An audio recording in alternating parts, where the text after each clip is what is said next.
பரிசுத்த வேதாகமம் பழைய ஏற்பாடு எரேமியா தீர்க்க தரிசன புஸ்தகம் 25ஆம் அதிகாரம்.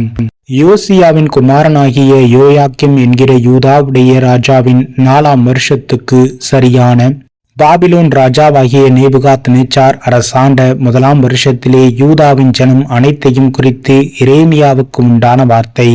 அதை தீர்க்கதரிசியாகிய எரேமியா யூதாவின் ஜனம் அனைத்துக்கும் எருசலேமின் குடிகள் எல்லாருக்கும் அறிவிக்கிறதற்காக அவர்களை நோக்கி, ஆமோனின் குமாரனாகிய யோசியாவின் 13ஆம் வருஷம் துவக்கி இந்நாள் மட்டும் சென்ற இந்த 23 வருஷமாக கர்த்தருடைய வார்த்தை எனக்கு உண்டாயிற்று. அதை நான் உங்களுக்கு ஏற்கனவே சொல்லிக் கொண்டு வந்தும் நீங்கள் கேளாமற் போனீர்கள். கர்த்தர் உங்களிடத்திற்கு தீர்க்கதரிசிகளாகிய தம்முடைய சகல ஊழியக்காரரையும் ஏற்கனவே அனுப்பி கொண்டே இருந்தும் நீங்கள் கேளாமலும் கேட்கும்படிக்கு உங்கள் செவிகளை சாயாமலும் போனீர்கள். அவர்களை கொண்டு அவர் உங்களில் அவனவன் தன் பொல்லாத வழியையும் உங்கள் கிரியைகளின் பொல்லாப்பையும் விட்டு திரும்பி கர்த்தர் உங்களுக்கும் உங்கள் பிதாக்களுக்கும் கொடுத்த தேசத்திலே சதா காலமும் குடியிருந்து அந்நிய தேவர்களை பின்பற்றாமலும் அவைகளுக்கு ஆராதனை செய்யாமலும் அவைகளை பணியாமலும் இருந்து நான் உங்களுக்கு தீமை செய்யாதபடிக்கு உங்கள் கைகளின் செய்கைகளால் எனக்கு கோபம் உண்டாக்காமலும் இருங்கள் என்று சொல்லி அனுப்பினேன். நீங்களோ உங்களுக்கு தீமையாக உங்கள் கைகளின் செய்கைகளாலே எனக்கு கோபமூட்டும்படிக்கு என் சொல்லை கேளாமற் போனீர்கள் என்று கர்த்தர் சொல்கிறார் என்றான்.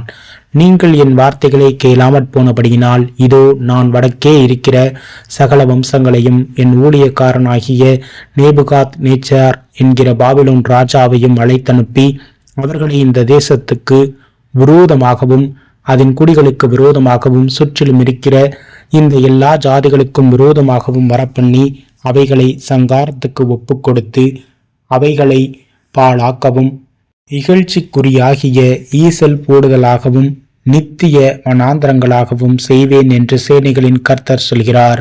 மகிழ்ச்சியின் சத்தத்தையும் சந்தோஷத்தின் சத்தத்தையும் மணவாளனின் சத்தத்தையும் மணவாட்டியின் சத்தத்தையும் எந்திரத்தின் சத்தத்தையும் விளக்கின் சத்தத்தையும் அவர்களிலிருந்து நீங்க பண்ணுவேன் என்று கர்த்தர் சொல்கிறார். இந்த தேசமெல்லாம் வனாந்திரமும் பாழும் ஆகும். இந்த ஜாதிகளோ 70 வருஷமாக பாபிலோன் ராஜாவை சேவிப்பார்கள்.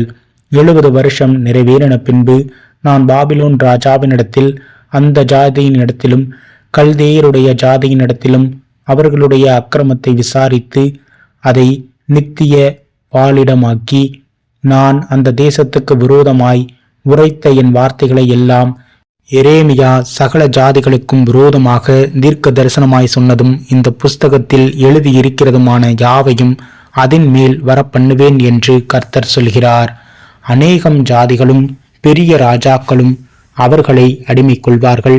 நான் அவர்களுக்கு அவர்கள் கிரியைகளுக்கு தக்கதாகவும் அவர்கள் கைகளின் செய்கைகளுக்கு தக்கதாகவும் பதில் அளிப்பேன் என்கிறார். இஸ்ரவேலின் தேவனாகிய கர்த்தர் என்னை நோக்கி, நான் உன்னை அனுப்புகிற ஜாதிகள் குடித்து நான் தங்களுக்குள் அனுப்பும் பட்டயத்தால் அவர்கள் தள்ளாடி புத்தி கெட்டு போகும்படிக்கு இந்த உக்கிரமாகிய மதுபானத்தின் பாத்திரத்தை நீ என் கையிலிருந்து வாங்கி அவர்கள் எல்லாருக்கும் அதிலே குடிக்க கொடு என்றார்.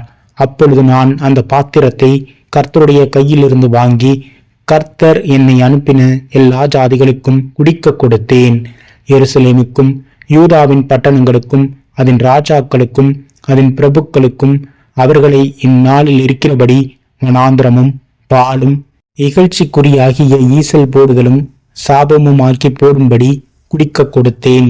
எகிப்தின் ராஜாவாகிய பார்வோனுக்கும் அவன் ஊழியக்காரருக்கும் அவன் பிரபுக்களுக்கும் அவனுடைய எல்லா ஜனத்துக்கும் கலந்து கொடுக்கிற அனைவருக்கும் ஊட்ஸ் தேசத்தினுடைய எல்லா ராஜாக்களுக்கும் பெலிஸ்தருடைய தேசத்தில் இருக்கிற எல்லா ராஜாக்களுக்கும் அஸ்கலனுக்கும் காசாவுக்கும் ஏக்ரோனுக்கும் அஸ்தோத்தில் மீதியானவர்களுக்கும் ஏதோமுக்கும் மோவாப்புக்கும் அம்மோன் புத்திரருக்கும் தீருவனுடைய எல்லா ராஜாக்களுக்கும் சீத்தோனுடைய எல்லா ராஜாக்களுக்கும் சமுத்திரத்து அக்கறையான தீவுகளின் ராஜாக்களுக்கும் தேத்தானுக்கும் தேமாவுக்கும் பூசுக்கும் கடையாந்திரங்களில் உள்ள அனைவருக்கும் அரபி தேசத்து எல்லா ராஜாக்களுக்கும் வனாந்திரத்தில் கலந்து குடிக்கிறவர்களுடைய எல்லா ராஜாக்களுக்கும் சிம்ரியினுடைய எல்லா ராஜாக்களுக்கும், ஏலாமுடைய எல்லா ராஜாக்களுக்கும், மேதியாவினுடைய எல்லா ராஜாக்களுக்கும், வடக்கே இருக்கிற எல்லா ராஜாக்களுக்கும்,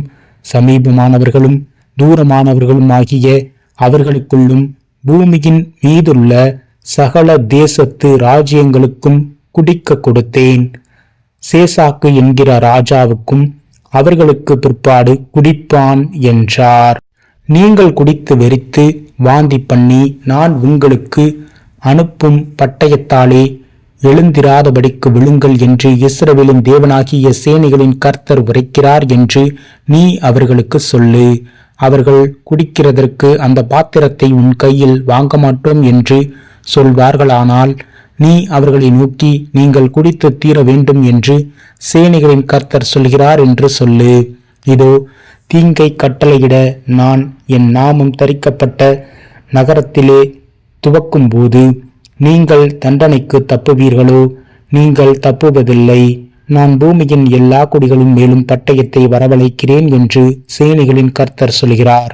ஆதலால் நீ அவர்களுக்கு விரோதமாக இந்த வார்த்தைகளை எல்லாம் தீர்க்க தரிசனமாக உரைத்து அவர்களை நோக்கி, கர்த்தர் உயரத்திலிருந்து கர்ச்சித்து தமது பரிசுத்த ஸ்தலத்தில் இருந்து தம்முடைய சத்தத்தை காட்டி தம்முடைய தாபரத்துக்கு விரோதமாய் கர்ச்சிக்கவே கர்ச்சித்து ஆலையை மிதிக்கிறவர்கள் ஆர்ப்பரிப்பது போல் பூமியினுடைய எல்லா குடிகளுக்கும் விரோதமாக ஆர்ப்பரிப்பார் என்று சொல் என்றார். ஆரவாரம் பூமியின் கடையாந்திரம் மட்டும் போய் எட்டும். ஜாதிகளோட கர்த்தருக்கு வழக்கு இருக்கிறது. மாம்சமான யாவரோடும் அவர் நியாயத்துக்குள் பிரவேசிப்பார். துன்மார்க்கரை பட்டயத்துக்கு ஒப்பு கொடுப்பார் என்று கர்த்தர் சொல்கிறார். இதோ ஜாதி ஜாதிக்கு தீமை பரம்பும். பூமியின் எல்லைகளில் இருந்து மகா பூசல் எழும்பும். அக்காலத்திலே பூமியின் ஒரு முனை துவக்கி பூமியின் மறுமுனை மட்டும் கர்த்தரால் கொலையுண்டவர்கள் கிடப்பார்கள். அவர்கள் புலம்பப்படாமலும் சேர்க்கப்படாமலும் அடக்கம் பண்ணப்படாமலும் பூமியின் மேல் ஏறுவார்கள். மேய்ப்பர்களே அலறுங்கள், மந்தையில் பிரஸ்தாபமானவர்களே சாம்பலில் புரண்டு கதறுங்கள். நீங்கள் வெட்டப்படவும் சிதறடிக்கப்படவும் உங்கள் நாட்கள் நிறைவேறின. உச்சிதமான பாத்திரம் போல் விழுந்து நொறுங்குவீர்கள். மேய்ப்பர்கள் ஓடி போகிறதற்கும் மந்தையில் பிரஸ்தாபமானவர்கள் தப்பித்துக் கொள்கிறதற்கும் இடமிராது. தங்கள் மேய்ச்சலை கர்த்தர் பாழாக்கினதின் நிமித்தம் மேய்ப்பர்கள் கூப்பிடுகிறதும் மந்தையில் பிரஸ்தாபமானவர்கள் அலறுகிறதுமான சத்தம் உண்டாகும். அவர்கள் சுகித்திருந்த தாவரங்கள் கர்த்தருடைய கோபத்தின் எரிச்சலாலே சங்காரமாகின.